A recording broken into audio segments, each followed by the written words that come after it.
Hello there, welcome back to Planet America's Weekend Edition. Here in the Situation Room, I'm John Barron. And I'm Shazza Chidello, and we have a situation. The White House facing more questions over the Jeffrey Epstein case. They're engaging in a cover-up. Donald Trump's administration is facing a full rebellion from the MAGA faithful. Release the Epstein files, am I right? I feel like we're at a dangerous point now. Physically, I'm gonna puke probably right now. They're stupid people. Donald Trump accused of a cover-up over the Epstein files. Could this consume his presidency? And Trump's done a deal to supply more weapons to Ukraine and make Europe pay for it. But first... And first this week, to the closest thing President Trump has faced to a revolt from some Republicans, his new media support base and followers on social media.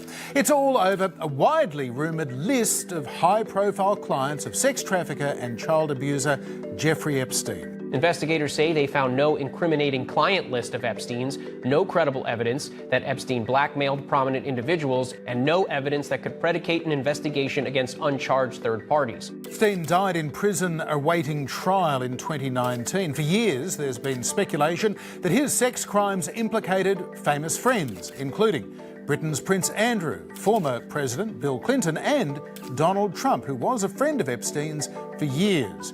But the FBI now says there is no such client list. And it also released hours of security footage from Epstein's New York prison in an attempt to quash the theory that Epstein, whose death was ruled a suicide, may have been murdered to silence him. Well, that tape hasn't helped at all because, according to the time codes, there's at least a minute missing. Look, the video jumps just before 11:59 to midnight. There's 1 full minute missing. Attorney General Pam Bondi tried to explain the missing minute. Every night the video is reset, and every night should have the same minute missing. In fact, the tech journal Wired magazine says that far from this being raw footage, as the Department of Justice claimed, the metadata reveals that nearly 3 minutes of footage was cut. The Epstein case, of course, has overlapped and fed into this internet-based conspiracy theory first peddled by QAnon, that political elites are running a global cabal of pedophiles trafficking children. There are also claims that Epstein was working for a foreign intelligence agency, blackmailing people with videos of them engaged in illegal sex acts.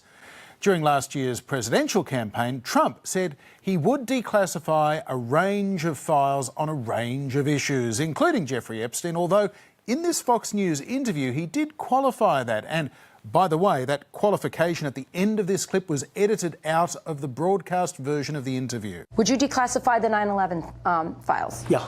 Would you declassify JFK files? Yeah. Would you, I did a lot of it. Would you declassify the Epstein files? Yeah, I would. All right. I guess I would. I think that less so because, you don't know. You don't want to affect people's lives if it's phony stuff in there, because there's a lot of phony stuff with that whole world. But I think I would, or at least Do you think that would restore trust? Help restore trust? Yeah, I don't know about Epstein so much as I do the others. Certainly about the way he died. It would be interesting to find out what happened there, because that was a weird situation and the cameras didn't happen to be working, et cetera, et cetera. But yeah, I'd go a long way toward that one. So, in the rest of that, which didn't go to air after the Trump is clearly hedging, already talking about phony stuff that might be in there, sowing doubts, raising eyebrows. But what is the evidence that there is a client list? Here's what Attorney General Pam Bondi said in an interview also on Fox News back in February this year. The DOJ may be releasing the list of Jeffrey Epstein's clients. Will that really happen? It's sitting on my desk right now to review. That's been a directive by President Trump. I'm reviewing that. I'm reviewing JFK files, MLK files. That's all in the process of being reviewed because that was done at the directive of the president from all of these agencies. So have you seen anything that you said, oh my gosh? Not yet. So, John Roberts specifically asked Bondi about an Epstein client list. She responded by saying it was on her desk, but then went on to talk about how she was also reviewing the files on JFK and Martin Luther King. Now, this added fuel to the client list fire, as did Trump's largest financial backer, Elon Musk, who famously spat the dummy over Trump's big, beautiful spending bill with a Twitter tirade, including this parting shot, which he has since deleted. Time to drop the really big bomb. Donald Trump is in the Epstein files. That is the real reason they have not been made public. Have a nice day, DJT. We've seen this week that Donald Trump is clearly very frustrated that at a time when he should be doing something of a victory lap over the passage of that big, beautiful domestic policy spending and tax cutting bill and that short, sharp, if inconclusive strike against the Iranian nuclear program, reporters keep asking him and his Attorney General about Jeffrey Epstein. Your memo and release yesterday on Jeffrey Epstein, it left some lingering mysteries. One of the biggest ones is whether he ever worked for an American or foreign intelligence agency. The former Labor Secretary, who was Miami U.S. Attorney Alex Acosta, he allegedly said that he did work for an intelligence agency. So could you resolve whether or not he did? And also, could you say why there was a minute missing from the jailhouse tape on the night of the set? Yeah, sure. If I could I just interrupt for 1 second? Are you still talking about Jeffrey Epstein? This guy's been talked about for years. Yes, and it was Trump that was doing a lot of the talking, but now it's uncomfortable for the president, and his supporters, including the FBI Director Kash Patel, now say that the Epstein conspiracy theories just aren't true, never have been. Although this is what Kash Patel was claiming before he became Trump's FBI director. You say that the FBI has Epstein's list, they're sitting on it. That doesn't seem like something you should do. You're protecting the world's foremost predator. That seems like an evil thing to do, regardless of who may be embarrassed in the release of that list. Why is the FBI protecting the greatest pederast, the largest scale pederast in human history? Simple, because of who's on that list. That's loyalty, but the cracks have started to appear. Chaz, Kash Patel's deputy at the FBI, Dan Bongino, a former podcaster, has reportedly had a big blow-up with Pam Bondi over this, maybe threatened to resign. He certainly took last Friday off work when he wasn't supposed to. Speaker Mike Johnson even is now advocating for the full release of any and all files relating to Epstein. But for now, it seems that Donald Trump is digging in his heels, claiming that only bad people want to know who was complicit in Jeffrey Epstein's crimes, and he's likening it now to the FBI and special counsel investigations into the help that Russia gave him during the 2016 election. Don't forget, we went through years of the Mueller witch hunt and all of the different things, the Steele dossier, which was all fake. All that information was fake. But I don't understand why the Jeffrey Epstein case would be of interest to anybody. It's pretty boring stuff. It's sordid, but it's boring. And I don't understand why it keeps going. I think really only pretty bad people, including fake news, want to keep something like that going. But credible information, let them give it. Anything that's credible, I would say let them have it. Let them have it? Well, we will see. Oh, they're having it all right, John. They're having a rather large helping of it. There's even been talk of a potential special counsel compiling an independent report for the White House, although Steve Bannon's suggestion for who that special counsel should be was interesting. Matt Gaetz? I suppose, having been found to regularly pay women for sex and to party with a 17-year-old and to break Florida's statutory rape laws, Matt Gaetz is quite familiar with the other side of the issue, John. Not sure he's the ideal choice, though. Anyway, Caroline Levitt has already ruled out that special counsel, so sorry, Matt. Regardless, the administration might want to do something, because the polling is not good.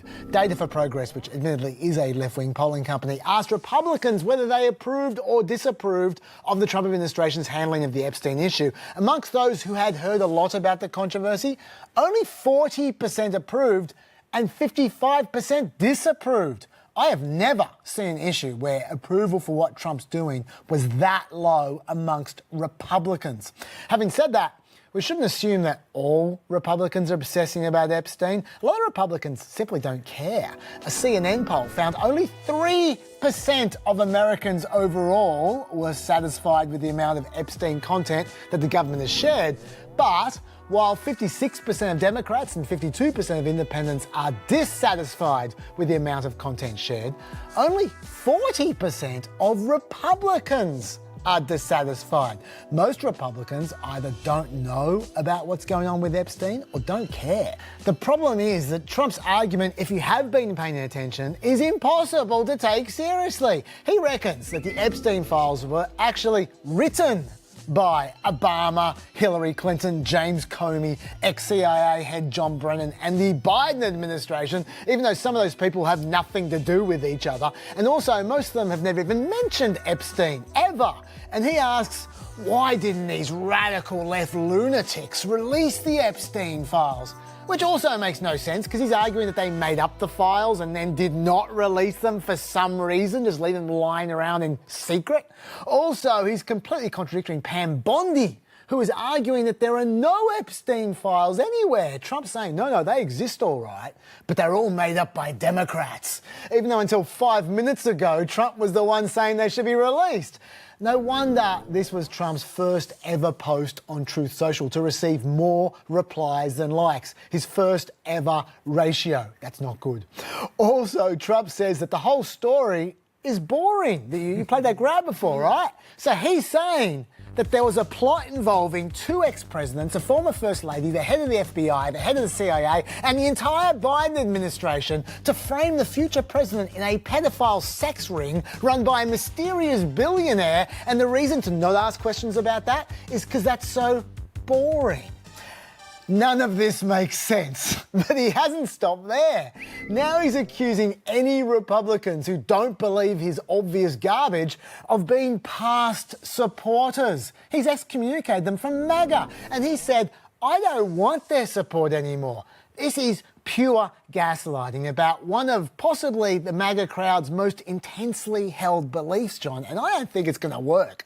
Meanwhile, the Democrats are trying to sink the boot in wherever they can, asking what Trump's got to hide. Probably my favourite Democratic reaction, though, has to be from House Rep Hank Johnson, who had to fight very hard to attract attention amongst this massive garbage pile, but he found a way to do it. Epstein died by suicide. Believe that and you must be blind. You've been telling us you released the file, but where are they? We've gone along with what's been told. You've had plenty of time, you're in control. But do you say you will withhold the Epstein file? Keep practicing, Hank. The question is, what happens from here? Unlike what Pam Bondi's suggesting, there might be something there that could be publicly released. At least that's what Alan Dershowitz reckons, and he has literally seen a lot of the evidence. He was defending himself in court as an alleged perpetrator. So let me tell you, I know for a fact documents are being suppressed. And they're being suppressed to protect individuals. I know the names of the individuals. I know why they're being suppressed. I know who's suppressing them. But I'm bound by confidentiality from a judge and cases, and I can't disclose what I know. But I hand to God, I know the names of people whose files are being suppressed in order to protect them. And that's wrong. So there you go. Democratic House Rep Ro Khanna tried to pass a motion in the House to force more transparency, asking why the Epstein files still hidden? Who are the rich and powerful being protected? I'm introducing an amendment to force a vote demanding the full Epstein files be released to the public. In the end, that went nowhere because the specific amendment would have given Democrats control of the House floor. 0 Republicans were going to support that.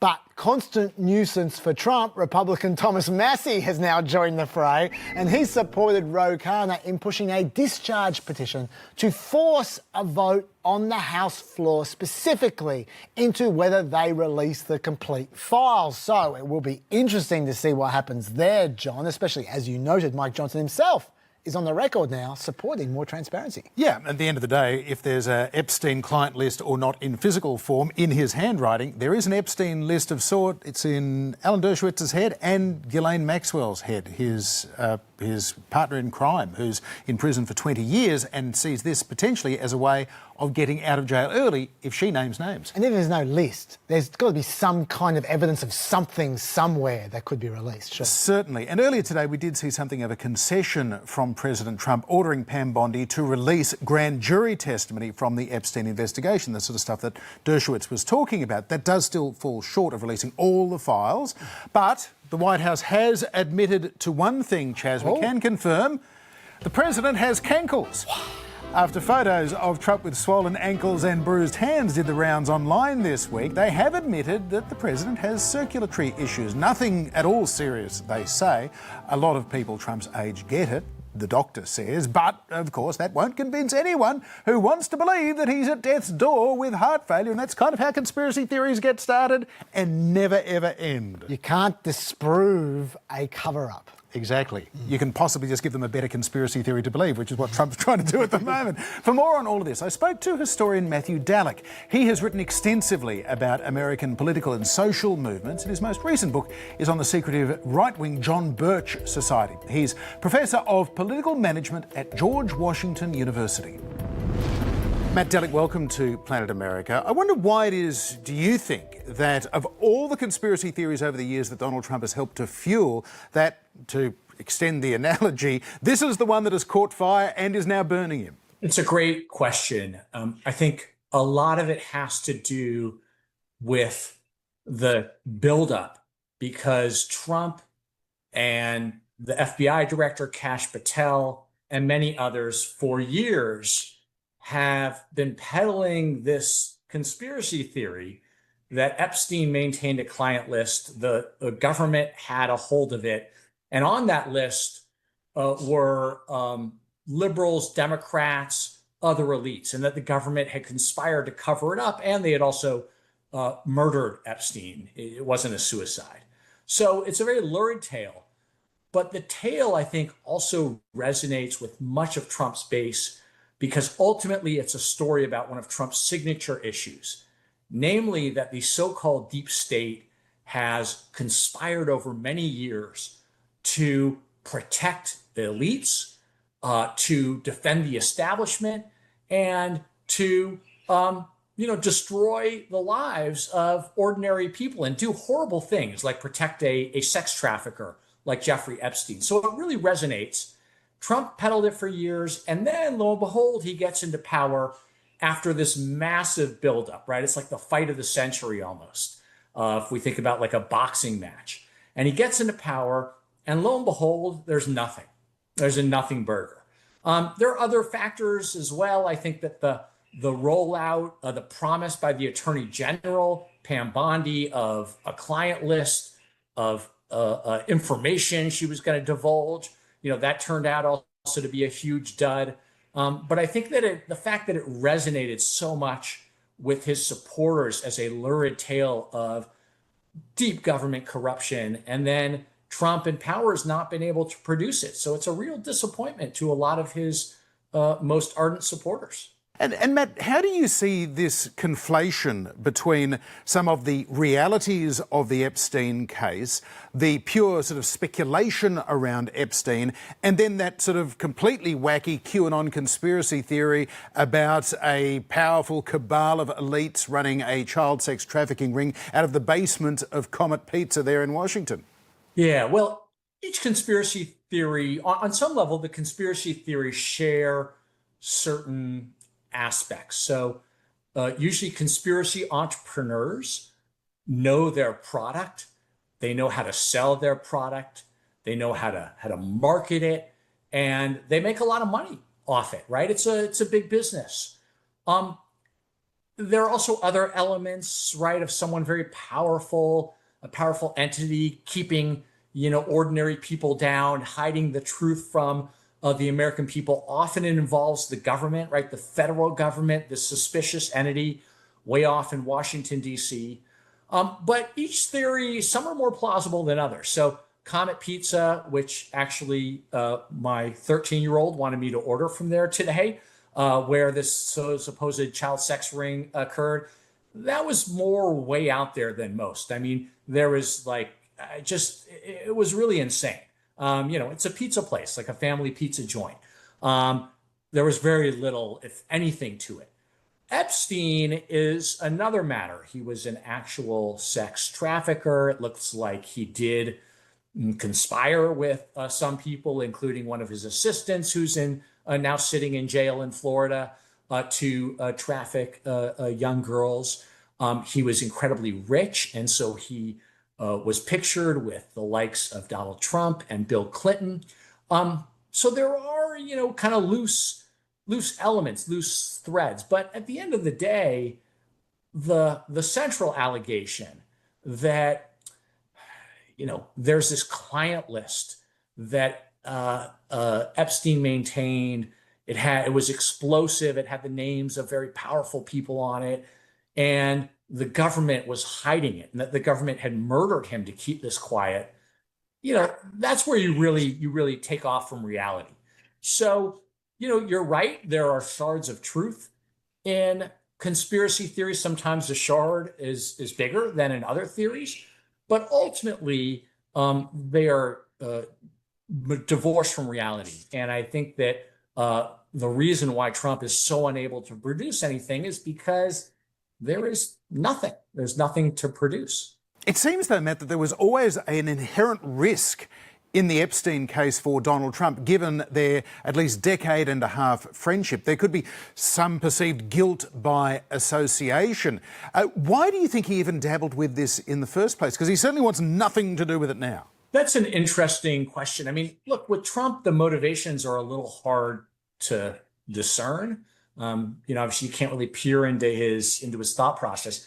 My sense is that it's a little more scattershot than that. I mean, Trump will glom on to any number of conspiracy theories that cross his transom, let's say on Truth Social, right? They cross his desk. So, the birther conspiracy theory, the election was stolen on January 6th, the QAnon conspiracy theory, Epstein, there are many, many others. And, Trump, frankly, has probably met very few conspiracy theories that he has rejected. It's usually the opposite of that.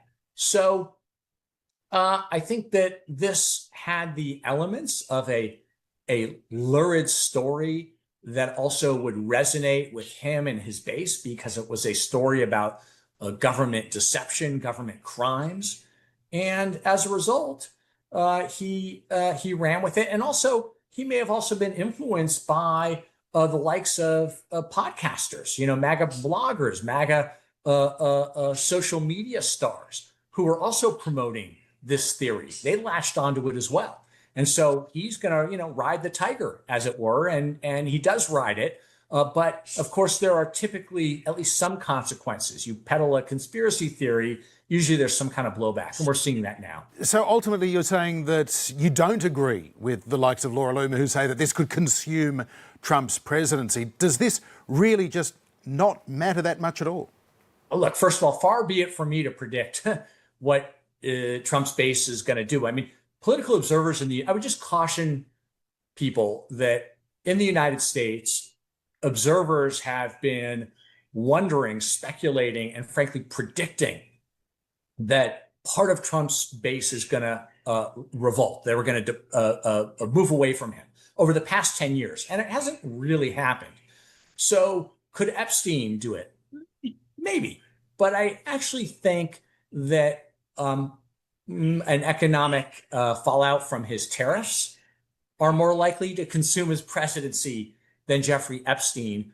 The Epstein story, though, could prove more politically problematic if his supporters feel like they're being betrayed on not just Epstein, but on other issues, whether that is tariffs or mass deportations, which Trump has promised and is carrying out, or if he continues to support Ukraine by sending military equipment there after saying he wasn't going to do that. The bombing of Iran, right? There are ways in which his supporters feel like they were sold a bill of goods. Then the Epstein story, I think, becomes another political problem, part of that narrative. But I'd just be cautious about predicting that, Epstein is going to consume his presidency somehow. It seems it's possible, but it just seems a little bit far removed from, our experiences over the past decade with Trump. As an historian, Matt, and as an American, do you think there is still a price to pay in all of this? Having a Trump administration, not just Trump, but senior members like Robert F. Kennedy Jr., who have a tendency to believe conspiracy theories and falsehoods around vaccines and a bunch of things. Pam Bondi herself, the Attorney General, who dabbled in the conspiracy theory about the 2020 election being stolen. Lee Zeldin, the environment chief, talking about chemtrails. I mean, this is wacky stuff. Does this ultimately have an inevitable impact? I think that there are all sorts of risks from having conspiracy entrepreneurs atop the federal government. And, and the last thing I would say is that, you have the number 2 people at the FBI, the top 1 and 2, who are responsible for keeping the country safe, who are now chasing rabbits down a hole in the form of Jeffrey Epstein. So it's very hard for them to focus on their job, to show credibility and skills they need to run this incredibly important law enforcement agency when they're constantly playing defense because they can't produce the goods on a conspiracy theory about Jeffrey Epstein that they themselves peddle.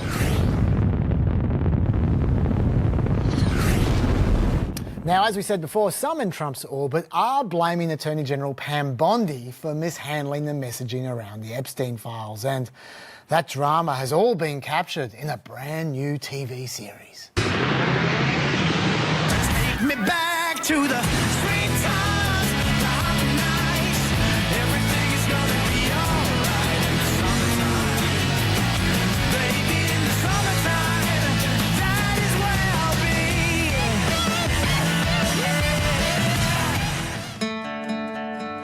be. It's a busy morning for the team at Bondi Rescue. Pam Bondi's reputation is sinking fast. Pam, if you can't do your job, we'll find someone who will. Pam Bondi needs to be fired. Pam Blondie. I call her Blondie. She's pretty dumb. It's not looking good, and head lifeguard Trump is forced to perform CPR. President Trump is rushing to the defense of his Attorney General Pam Bondi. Here he is, giving her a thumbs up at the FIFA World Cup final on Sunday. Can Magic Thumbs Trump save Bondi by changing the subject? Why don't we take a look at Google searches for Jeffrey Epstein? Take a look at this. Today versus a week ago. Up like a rocket, up 1,900%. My goodness gracious. Sadly, the tide of public opinion was just too strong. President Trump has made almost as many head-spinning decisions and reversals in Ukraine policy as he has on trade and tariffs. Last week, Defence Secretary Pete Hegseth suddenly announced a pause in already approved arms shipments, citing a shortage in US stockpiles depleted by aid and sales to both Ukraine and Israel. That took even the White House by surprise. Hegseth reportedly did not inform the White House, and Trump promptly overruled him. And shipments were soon restarted. The affair, though, not only further undermined faith in Hegseth, but cast further doubt on the Trump administration's resolve. NATO chief Mark Rutte went to the White House for talks with President Trump, who announced that Russia has 50 days to agree to a ceasefire or face far-reaching sanctions. And he also had a very Trumpy workaround for military aid to Ukraine: make the Europeans buy American weapons to give to Ukraine.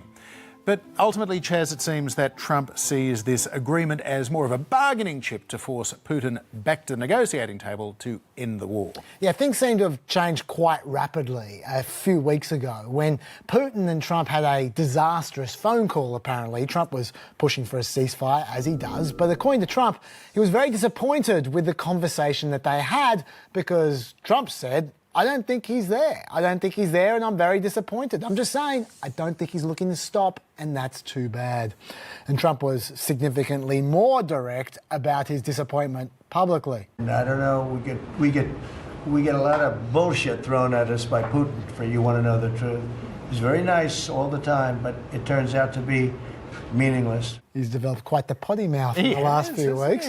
And Trump's patience was tested even further when Putin responded to Trump's concerns by ramping up his attacks on Ukraine even further.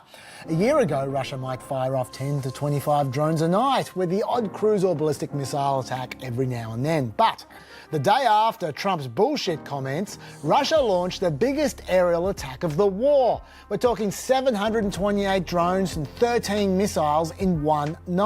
The next day, it was 397 drones, 10 cruise missiles and 8 of the especially deadly ballistic missiles. So Putin was kind of rubbing Trump's nose in it there, and it might well have backfired. There are limits, though, to how quickly these weapons can get to Ukraine.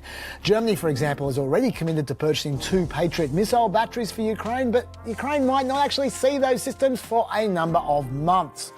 Also, America isn't exactly made of weaponry right now. It apparently only has about 25% of the Patriot missile interceptors that it needs for all of the Pentagon's military plans after burning through stockpiles in the Middle East in recent months. So there is that. Also, even now, Trump doesn't seem to have gone all the way to the other side against Russia. You spoke about the sanctions that Trump is threatening before, and yes, 100% tariffs on countries that trade with Russia, that could be incredibly effective. But at the same time, Trump is still refusing to support a bipartisan bill that would impose even tougher sanctions on Russia, including 500% tariffs on countries that do business with Moscow. That bill has more than 80 supporters in the Senate at the moment, but Trump is still holding off. Admittedly, he does say that 100% tariffs, 500% tariffs, they're all kind of the same thing. They're going to basically end trade completely. So he might be right about that. But the fact that Trump's still holding off on supporting the Senate bill, I think that's notable. Either way, though, John, things have changed. Trump's gaslighting is now, well, it's going the other way to what it used to do, acting like he's always been the one who's been a Putin skeptic. It was the other presidents who fell for his charms. Fooled a lot of people. He fooled Bush. He fooled a lot of people. He fooled Clinton, Bush, Obama, Biden. He didn't fool me. Sure. What Ukraine could really do with, though, John, is a bit more consistency. Trump being hot on Russia, cold on Russia, back and forth. Ukraine needs to know what weapons are coming and when, so they can plan for 2 weeks' time or 6 months' time or a year's time. It's almost worse than being cut off, to be on and off and on and off with their weaponry, and I think that's getting them down. Yeah, and this is where the Europeans are trying to sort of move into that void of certainty, and also why the Italians and the French are saying, you know what, we're actually not going to start buying American weapons to give Ukraine. We're going to start ramping up our own domestic arms production, because all the European nations are now saying we've got to spend more on our own defence because we can't rely on America anymore. Let's get an expert opinion on all of this from defence strategist Mackenzie Eaglen. She has been a military preparedness and spending advisor to the US House, Senate and Pentagon, as well as serving on numerous boards and defence review panels. Mackenzie, welcome to Planet America's Situation. And what's your take on this new model of military aid? Buy American from the Europeans, give to the Ukrainians. Is it sustainable? Is it useful? I think largely it's both. Basically, the reason it's the model at all is because Europe needs our permission to transfer weapons to Ukraine for a variety of reasons in previous agreements. And so it's kind of a backdoor way to have Europe invest, of course, in the American industrial base, although not hopefully at its own expense. And it's a way to signal burden sharing and all of that. But basically, you know, U.S. weapons are what's needed in particular. You know, we have, I don't know a weapon in the world that's comparable to the Patriot air defense. This is probably the Trump model going forward, and it's better than no model. Mackenzie, how long will this process of selling weapons through NATO take? Does this mean Ukraine isn't getting weapons till 2027, say, or could it be sooner? So it's going to depend on the weapon. And of course, most of these really are, you know, these are actual weapons, missiles, things that blow up in particular. Unclear, there may be some 155s in there. There may be some offensive weapons, but it just depends on what batch of capability we're talking about. So, for example, if it's stuff that we have on hand, it could be there in weeks. So that's, you know, previously that would have been drawdown authority. If these were capabilities that we all know, have heard about now, that were stuck on the tarmac in Poland, that could even be days. If it's something that's with a third party somewhere and it's in, you know, it needs to be put into long, you know, sort of short-term maintenance, a layup, for example. Some of the weapons I think that will be transferred from Israel would fall into this category. That's going to take months. And then if it's the sort of put it in your Amazon cart from American companies, you'll get to jump to the front of the line, but it's still put your order in and hope for the best. That will take years. President Trump has said that Ukraine should not use any of these new weapons against Moscow itself. What do you think of the drawing of red lines like that? I'm always uncomfortable with red lines as just a general rule. They're not really helpful, whether it's serious chemical weapons or do this, don't do that to another military. I'm I often think the United States would never allow itself to be told what to do. I understand this is a unique exception when they're in need of our support and capability. So it's a little bit different. We're not talking apples to oranges here, but it does, like most restrictions on Ukraine, it tends to, I don't want to say it's one full hand tied behind their back, but it's not helpful. If it were our military, we would want the freedom of maneuver space for decision making, and I guess literally, pun intended, for the battlefield. Now, Trump said he'd send up to 17 Patriot missile batteries, but what does that mean in terms of actual missile interceptors? Because Russia's firing like 10 missiles a day at the moment. Right. So again, a little bit unclear here, not unusual for the Trump administration, but I think he might mean 12. And I think these mean, batteries, essentially, 12 missile batteries. And in many cases, these are the capabilities that will probably need to be sort of taken off the rack, put through a probe, what we call probe testing, maybe a short amount of maintenance as well, and then sent over to Ukraine. So this might be in the months category. Is it going to be enough? I don't think we've ever given Ukraine enough. So as well as those Patriot missile systems, what other weaponry would you say Ukraine is in greatest need of? So there are a couple other of weapons like that have become, strangely in my world, because this is what we do for a living, but now it's sort of household names. So for example, ATACMS, GMLRS, PRISMs, these are all, many of these are considered defensive weapons or air defense specifically, which is, I think right now, probably the single greatest battlefield need. The Russian drone barrages have dramatically increased in terms of numbers of drones used per mission. And so while it may not be, enough, it's better than nothing. It was unclear 6 months ago if this administration would provide any additional military aid to Ukraine beyond what was committed previously, which is still flowing to some extent. So, I don't want to sound too negative. I think it's helpful to get anything that you can.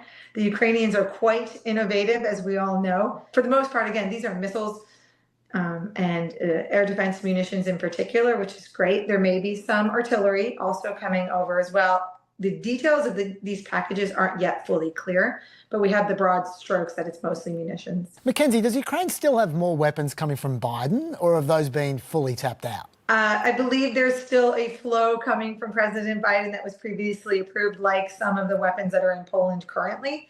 That was, or different packages from earlier in either this year or approved last year that have just now sort of worked their way through the pipeline. Not too unusual. That pipeline, though, is coming to an end here pretty much momentarily. For more than 3 years now, Mackenzie, we've heard this refrain that Ukraine is not being given enough aid to win the war, just enough to stave off defeat. Is that where we are now, or is it worse than that? Is Ukraine still destined to lose this war? I believe, yes, there's no certainty in life, what's the saying, except death and taxes. Yes, so basically until it's over, Ukraine is at risk of losing the war every day until there's some sort of termination of hostilities. And do I think that this potentially administration is different than the last? The European commitments at the NATO summit and the agreement to go ahead and work through this new deal that we've been speaking about today, I think are really encouraging signs. The one thing I would look at as a key takeaway is, will Europe take risk in its own stockpiles of Patriots? That will probably answer your question better than anything I could come up with, not being, a military commander. But that's going to be, a pivotal capability to provide to the Ukrainians right now, not just what we have on hand, but what Europe also has on its own. That's going to be pretty important. But yes, they're at risk of losing. Do I think that it's possible they can continue to hold the line until some sort of forced or negotiated settlement? Yes, and I'm hopeful that is the case. Mackenzie Eaglen, thanks for being with us on Planet America. Thanks, John. It was good to be with you. Since its first news broadcast on radio in 1930, America's CBS has been one of the most credible and influential voices in journalism, typified by Edward R. Murrow's live descriptions of the German bombing of London during World War II. The fires up the river had turned the moon blood red. The smoke had drifted down till it formed a canopy over the Thames.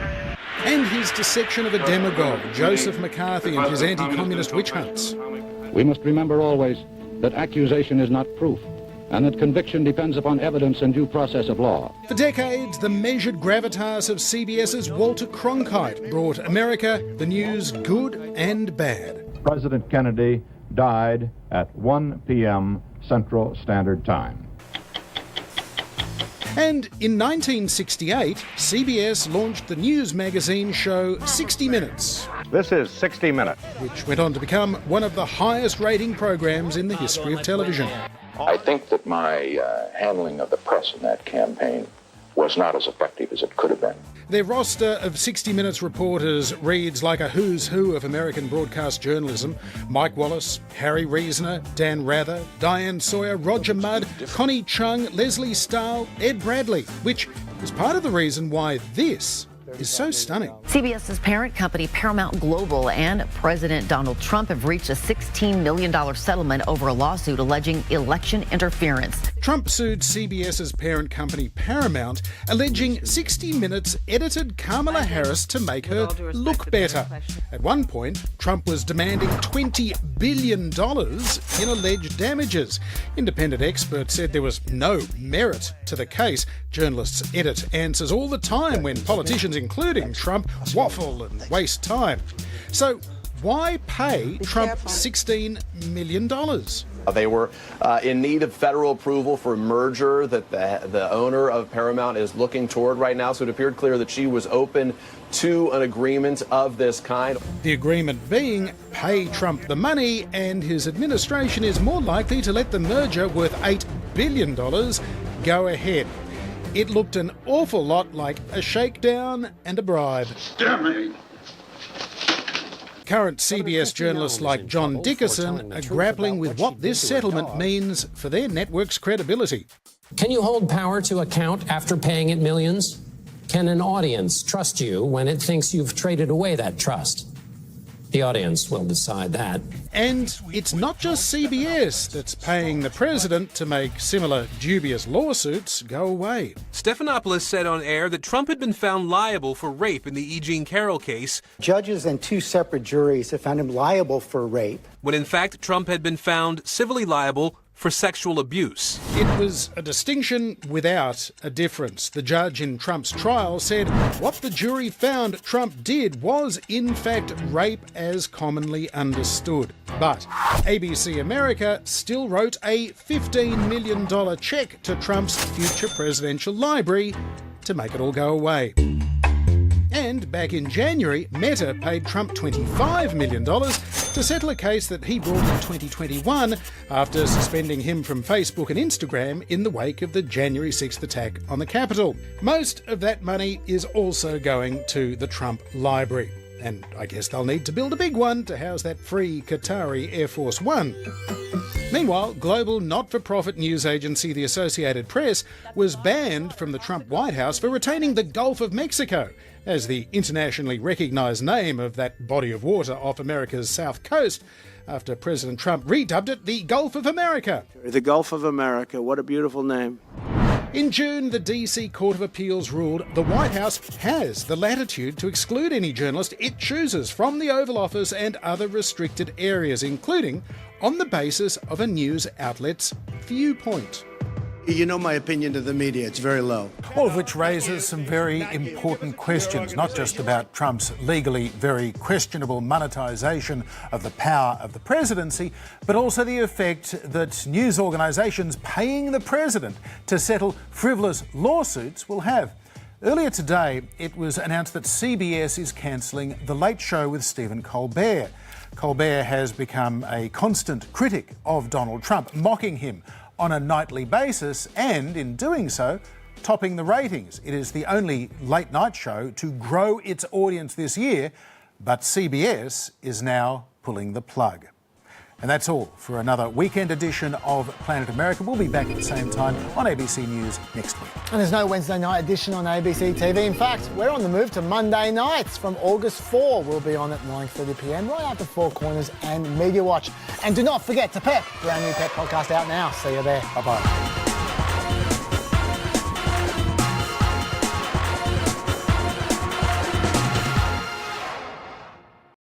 Up to 58% off list at the huge anniversary sale at Slumberland. Big deals, lots of big deals, like these stylish sofas for just $5.99. These Lazy Boy reclining sofas just $9.99. These Ashley Furniture bed options just $3.49. Don't miss the Sealy mattress for just $3.99. Plus totally free doorstep shipping and our 365-night sleep guarantee. Up to 58% off. The huge anniversary sale at Slumberland.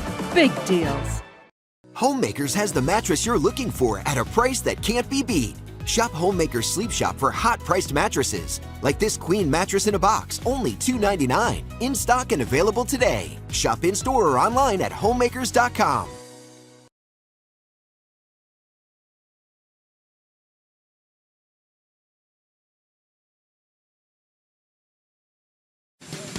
President Trump is forced out of his political comfort zone and into the role of consoler-in-chief as he tours flood-ravaged central Texas. Meanwhile, in a remarkable policy shift, Trump resumes weapon shipments to Ukraine after changing his tune on Russia's president. I'm not happy with Putin. He's very nice all the time, but it turns out to be meaningless. Tonight, how a national tragedy and a defiant Putin are threatening President Trump's agenda and exposing growing tensions with his base. Next. This is Washington Week with The Atlantic. Corporate funding provided by... In 1995, two friends set out to make wireless coverage accessible to all. With no long-term contracts, nationwide coverage, and 100% U.S.-based customer support. Consumer Cellular. Freedom calls. Additional funding is provided by Koo and Patricia Ewan for the Ewan Foundation, committed to bridging cultural differences in our communities. Sandra and Carl DeLay Magnuson, Rose Herschel and Andy Shreves, Robert and Susan Rosenbaum, Charles Hamowy through the Charles Hamowy Fund, and by contributions to your PBS station from viewers like you. Thank you. And now from the David M. Rubenstein studio at WETA in Washington, here is Washington Week with The Atlantic. Good evening and welcome to Washington Week. I'm Ashley Parker, in tonight for Jeffrey Goldberg. President Trump has wrapped up his tour of Central Texas, where he met with state officials and those affected by last week's devastating floods. It's a side of Trump that we don't often see, that of consoler-in-chief. But we also saw another side of the president this week, one who seems to be fed up with Vladimir Putin. Joining me tonight to discuss all things Trump are Peter Baker, the chief White House correspondent at the New York Times. Tarini Parti is a White House reporter at the Wall Street Journal. Zolan Kano-Youngs is a White House correspondent at the New York Times, and Nancy Youssef is a staff writer at The Atlantic. Thank you guys all for being here, and let's just jump right in. I am actually old enough to remember George W. Bush comforting the first responders at Ground Zero after September 11th, and Barack Obama spontaneously breaking into Amazing Grace after the deadly shooting at Mother Emanuel Church in Charleston, South Carolina. I also remember President Trump throwing paper towels when touring hurricane damage in Puerto Rico during his first term. And Peter, you're even older than I am. A little bit. You have, unfortunately, just a little. But yes, you have covered 6 presidencies, starting with Bill Clinton. How does President Trump compare to his predecessors in this role as consoler-in-chief? Yeah, this is not his strength, right? President Trump has a lot of strengths.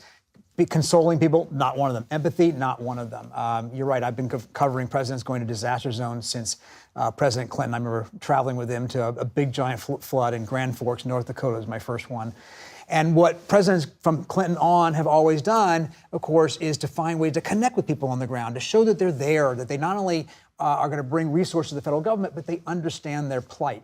And that's just not where Trump is. He is sometimes very good at mobilizing resources, but he is not good, I think, at connecting people who are in pain. Although today in Texas, we did see a version of him doing this. Let's watch. I've gone to a lot of hurricanes, a lot of tornadoes. I've never seen anything like this. This is a bad one. We just visited with incredible families that, look, they've been devastated. They lost their child or two children, and just hard to believe what, I've never seen anything like it. So no paper towels this time. Tarini, is this a side of the president we just don't see? Is he growing into the role? He was more empathetic than we've seen him in the past. And what we saw in the last few days is Secretary Kristi Noem talking to him, telling him stories about what she had seen on the ground. And you could tell he had been, moved by the tragedies at the camp in particular, and he brought that up today. So it was a different side of him. But he also wanted to, of course, tout his administration's response, which is different from what we've seen how other administrations have handled it. It's been a very scaled back federal response. They're relying more on state and local officials. And he also tried to make that point, that even though they're doing things differently, that in his view, this has been a success, even though there are still a lot of people missing and search and rescue teams are still looking for them. There's almost like two sort of wings to a president's response when it comes to a disaster. The rhetoric and the empathizer in chief, but then also you mentioned mobilizing resources. That's the other part of it. And I think we have to look at President Trump's record with FEMA in its entirety in this second term. I traveled with him to North Carolina, and then he went to California in his first week in office. And yeah, he had some of those moments of empathy and interacting with some of these people who were suffering. He also mused about shuttering the nation's disaster relief agency. In his time in office in the second term, a large portion of workers from FEMA have also lost their jobs at this point.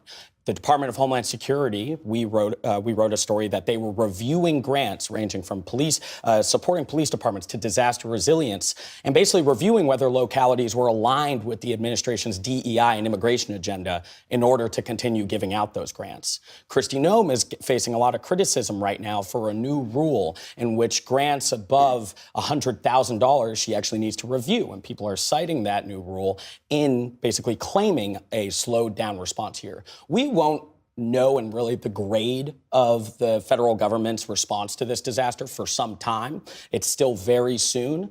But all of these reasons are why the administration might be facing more questions and scrutiny than usual. It's the president's comments before the disaster as well as what we saw today. Right. Oh, sorry. It looks like you're going to say something. No, I was going to say, you're right. I mean, the administration can't stop a flood, but this was a failure of preparedness. And what struck me this week is how much we've been talking about response by government, not only on the federal level, but at the local level, starting all the way from when the camp built these new facilities using this $5 million grant a few years ago, even though it was in floodplains. Local officials not willing to answer questions about the systems they had in place to respond to this and whether they were adequate on the state level and, as you point out, on the federal level. And what's been interesting to me in watching the coverage is people mentioning actually names of people who could have made a difference. The National Weather Service, for example, Paul Ura, who was in charge of sort of responsiveness for that area, had retired just last year after 32 years in service. And so it's been striking to me how much we've been looking at responsiveness across government and not able to really get at what level the system broke down and what needs to be done going forward to make those fixes. Well, and in a moment where Trump has talked about abolishing FEMA, this would certainly seem to call for FEMA to, at the very least, exist. Peter, is there any change of thinking in the White House about the role of FEMA at all? Yeah, you saw them backing off that, right? So the president had said he would phase it out. That was his phrase, by the end of the year. Now they're not talking about that so much. Russ Vought, the director of the Office of Management and Budget, told reporters today, no, we're going to reform it. We're not going to get rid of it. We're going to make it better. Okay, well, fine. That's a different story. But it reminds us that FEMA has a role. And it's true that conservatives historically believe the best government is the government that is at the closest to the people, right? State and local governments. But FEMA is one of the agencies that Republican governors like a lot, just like Democratic governors. Every disaster I've ever been to with those presidents, I've seen governors on the ground of both parties really glad that FEMA was there. They don't want less FEMA. They want more FEMA. And maybe it doesn't work all the way they want it to, but they don't want it to go away because FEMA can do things, the federal government can do things that states and localities can't. Right, and in some ways, FEMA coordinates with their state partners. On Tuesday, Homeland Security Secretary Kristi Noem spoke in a cabinet meeting where she outlined what she tried to describe as a new sort of FEMA. Let's take a listen. As soon as you signed the major disaster declaration, we were able to get them resources and dollars right away, just like you envisioned through state block grants, to help them with cleanup. And FEMA's been deployed, and we're cutting through the paperwork of the old FEMA, streamlining it much like your vision of how FEMA should operate, and it's been a much better response to help these families get through this terrible situation. But Tarini, in some ways, when I hear that, isn't she just describing old FEMA? She is, and she's actually leaving out what actually happened. So based on our reporting, we know that at DHS, there was widespread confusion about how they should respond, how they should move resources, in part because of that rule that Zolan mentioned, where Kristi Noem has to review any spending over $100,000. They also didn't pre-position assets close to the impacted area as they have done in past disasters, so they weren't able to quickly move assets and resources in. They didn't have search and rescue teams out until Monday. This was 3 days after the flooding had started. And so there are concerns within the agency about the slowing down effect. And even if we didn't see the gaps so much in this case, because it was a small area, because this wasn't, a major hurricane as we might see in the coming weeks and months, that it didn't show as much. And also, Texas is one of the states that has sort of a more bolstered state emergency response system. So other states might not have the types of resources that Texas does. So in this case, we didn't see maybe some of the gaps that Kristi Noem was trying to tout, but we might in the future. Right, and Texas has that infrastructure. It's a big state, it's a red state. And even with that, Texas Governor Greg Abbott almost immediately called in FEMA, right? So it makes you wonder, how would a smaller state fare, Zolan, or perhaps most especially a blue state? Sure.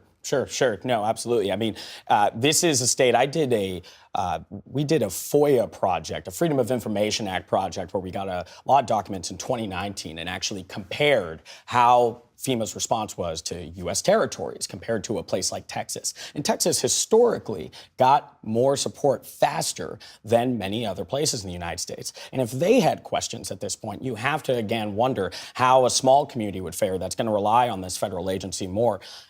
Also, the president has usually disaster response for a president. There's some unwritten rules. The partisanship goes away. The support is there without strings attached. But there have been times where, if you looked at the president's comments, even from his first term, where you see that transactional approach also through a lens of disaster relief, a sense of this support is coming your way, but also what do you owe me? Again, first week when he's in office, he goes to California, a place where he had previously threatened no relief for their wildfire response. And he goes and he says the federal government will be here for you. I also want these immigration actions to take place. I also want this and that. I want, you to turn over. I want you to adopt my agenda in a way. So, will we see that? We'll have to see. But again, to Tarini's point, this is going to keep coming up. The administration has pushed back on reporters asking questions and interrogating this response. Well, part of the reason for that is also it's hurricane season, right? And we're going to see this happen more and more. Yeah. Right, and Peter, I want to be careful about not implying causation between the doging of the federal government and the tragedy we saw in Central Texas. But is there a world in which this changes their thinking? Or if not, what do these massive cuts sort of throughout the bureaucracy portend for future disasters? I mean, it raises all kinds of questions. National Weather Service, obviously, National Oceanographic Association agency, atmospheric agency that predicts climate change patterns and so forth, and whether it had anything to do with this one or not, people will give us a better account of that in the days and weeks to come.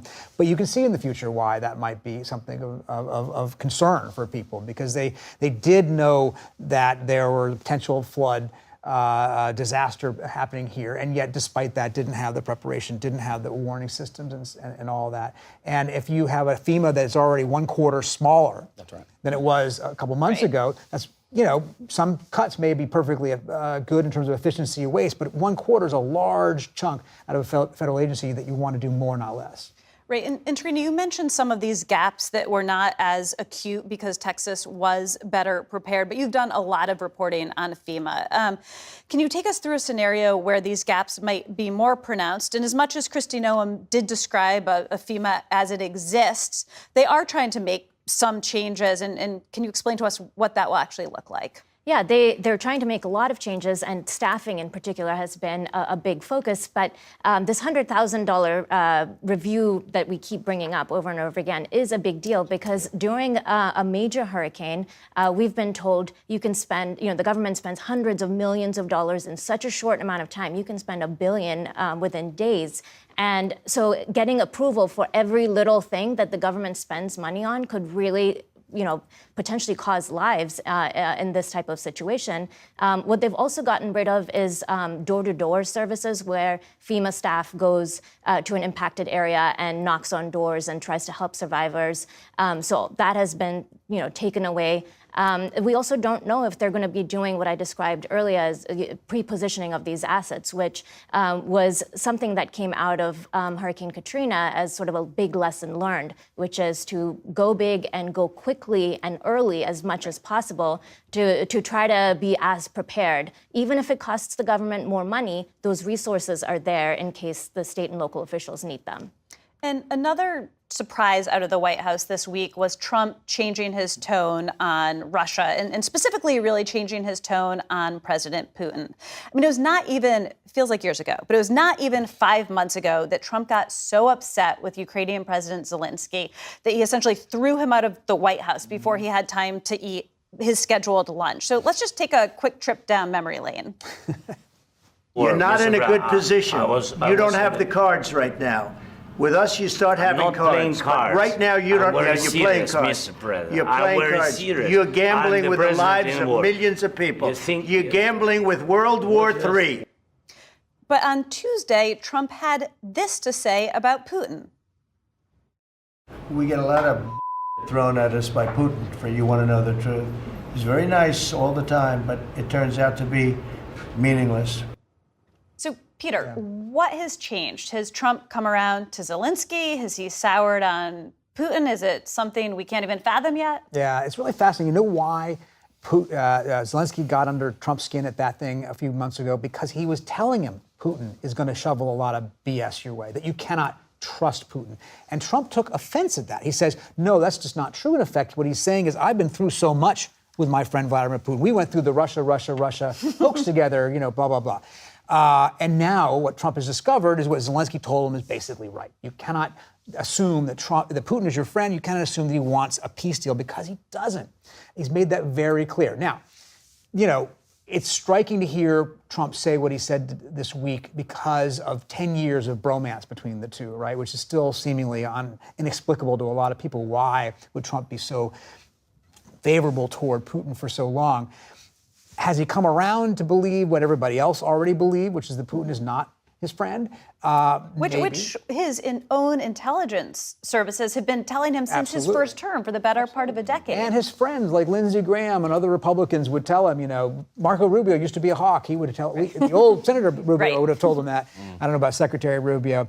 Now, does that mean that they'll stay, estranged? We've seen with Trump before, of course. He has, he goes in and out with people, right? He gets mad at people and then they're back into his orbit. So if they had a deal next week of some sort that Trump could tout, he would suddenly be friends again, probably with Putin. But it is interesting that he has learned that Putin is not the guy he thought he was, and it's important to remember that Trump thought they were so close that he could snap his fingers and have a peace deal within 24 hours, he told everybody. Not even after his inauguration. He said he could do it before his inauguration, and he's discovered otherwise. Right, and Nancy, one thing that was striking was Trump says this, but this week, after Trump's comments, Russia and Putin ramp up their attacks on Ukraine. Can you take us through why Putin still seems to feel so emboldened? Well, so what's happening on the ground is we've seen a huge uptick of the use of drones and missiles on the Capitol, killing at least 14, literally hundreds of drones. And then today we saw an attack on a maternity hospital in Kharkiv. And this is, when I give you a sense of sort of the level, the ramp up, we've seen more drones used in some cases in one day than all of last year by Russia. And what that does is really overwhelm the air defense system of Ukraine at a time when the U.S. has withheld the air defense missiles that would protect the capital and other parts of the country. And I think he's doing this in part because he sees a Ukraine that is increasingly vulnerable because it's drawing down on the U.S. provided air defense missiles, and potentially sees a divide between the United States and Ukraine in terms of the promise of enduring support. That these attacks have happened more on the capital, have been so aggressive, and have really forced Ukraine to make big decisions about what air defense capability they're going to use to try to protect the capital has been challenging. You mentioned those defensive weapons, which Trump just sort of reauthorized the shipment of, but those had been stopped briefly by Defense Secretary Pete Hegseth, it is worth noting, without telling Trump what he was doing. They're now back on, but this sort of on-again, off-again defensive weapons dance. I mean, what does that reveal about fissures between the president and Hegseth, fissures in the administration? Nancy, let's stick with you for a second. Explain what we should take away from that. So just a little background. Under the Biden administration, there was a promise of consistent weapon shipments to Ukraine, and those were supposed to run out about the summer. And so this was one of those shipments and it included things like Patriot missiles, Hellfires, Gimlers, key weapons systems and missiles for Ukraine. And so we heard at the start of the month that the Secretary of Defense had suspended those, seemingly without telling the president. The president said he didn't know. It's not even clear whether the whole shipment was suspended. When you ask at the Pentagon, shockingly, you can't get a clear answer on what was suspended, why, and what is resuming now. So then we heard from the president, I don't know, but I want to resume them. He gave an interview to NBC in which he said, we are actually going to resume this shipment of defensive weapons and NATO's going to pay for it. Now, technically, NATO can't pay for it, but NATO members could. And so we're looking now to see if that's going to happen and what that package looks like. The problem is so many people focus on the shipment and what Hegseth said. To me, what's critical is once you start turning weapon systems on and shipments on and off, it is very hard for Ukrainian military planners to defend themselves. You know, when you turn off a missile system, there's a lot of logistical changes that happen. Ukraine might move a system from one part of the country and the other. When 2 days later, the U.S. turns it back on, those systems are still on trains. They're having to reconfigure their battlefield to this on and off approach to U.S. shipments. Right, and you're giving us an explanation of us now 7 months into this conflict in Trump's term, but Peter had mentioned that Trump had said he was going to do this on day one. And Zolan, I'm curious, I know you had some reporting on this. Trump actually believed this. Can you just explain why he believed this? I mean, I don't know about the 24 hours. I have talked to people who really think that Trump did think that his relationship with Putin, that the fact that Putin favored him over other candidates, that he could use that leverage, his deal-making leverage, to get a deal here. And what he has found out is that embracing Vladimir Putin comes with few results. It comes with few actual productive results here. And it's something that, yes, you know, he was saying to those around him, but his Republican allies, you know, were also telling him in recent weeks that they could all be getting played. This was something that Senator Graham said as well, who's put forth a sanctions bill that we still don't really know if the White House supports at this point. It would impose sanctions on Russia. So, you know, he has had reminders that Putin could be playing him this entire time. And now you're starting to see the frustration really bubble up to the surface after a lot of the hyperbolic rhetoric that we saw during the campaign. So I'm so glad you brought up the sanctions bill, because I think despite what we heard from the president, to me, we will not know if there's a real shift unless two things happen. One, we actually see weapons and defensive systems going to Ukraine, and the president signs that sanctions bill. That is a tangible example of the president saying, I am fed up with Putin. Words are one thing, but those are the two things on the table right now that would signal that actually the U.S. is shifting its position. And after he posted on Truth Social that Putin had gone crazy or lost his mind after one of Russia's aggressive attacks on Ukraine, I asked him outside of Air Force One if he supported his own allies' sanctions bill. And at that point, he did not say one way or the other. He said, I have to read it. I'm not sure. He didn't answer the affirmative. He's been asked since then as well. Still, we have not had that outright support for the bill. That sanctions bill has a cost because what it does is it tries to cut off the oil supply to places like China. It doesn't want other people to buy Russian oil. That's fine. But if you take that oil off the market, it means prices go up. And that's why Biden's administration wasn't willing to do that. They did a whole lot of other sanctions, but they weren't willing to take all the Russian oil off the market because of the price at the gas pump. And Trump is very sensitive to the price of the gas pump and bragging in recent days about how it's lower than it had been. To sign that bill and then effectuate those sanctions is a risk for his domestic support. He has signaled that there might be a big announcement coming next week. Right. So I think the early indications are that he might actually support the sanctions bill, and well, that remains to be seen. But maybe he's made that calculation that it's worth the risk. And there is a waiver in the bill. He could finagle and sign it and use it as leverage, maybe, to get Putin back to the table. But. And there's a political cost as well, right? There are 86 signatories to the bill. Yeah. This issue, the support for Ukraine, has become a bipartisan issue. He has faced criticisms from within his own party. So you're right, there's an economic cost, but he's also facing a political one. That's right. And Peter, beyond the sanctions bill, right, it feels like Russia has been, by the United States, given the ability not to lose, but not the ability to actually win.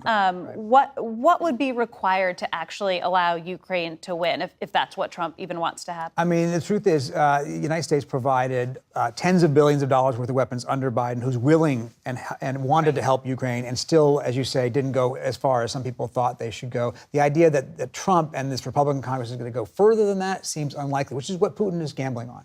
Putin is gambling that Trump is going to walk away, that Trump doesn't really care about Ukraine, that Trump actually has other fish to fry with China and trade and tariffs. And that's why he thinks that he can continue to stiff Trump, because then he will have the upper hand in Ukraine.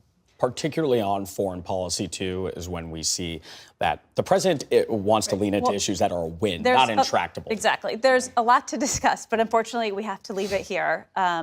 Thank you all for joining me, to our guests, and thank you to our viewers at home for watching us. For more on the U.S. weapon shipments to Ukraine, be sure to check out Nancy's fantastic reporting at theatlantic.com. I'm Ashley Parker. Good night from Washington.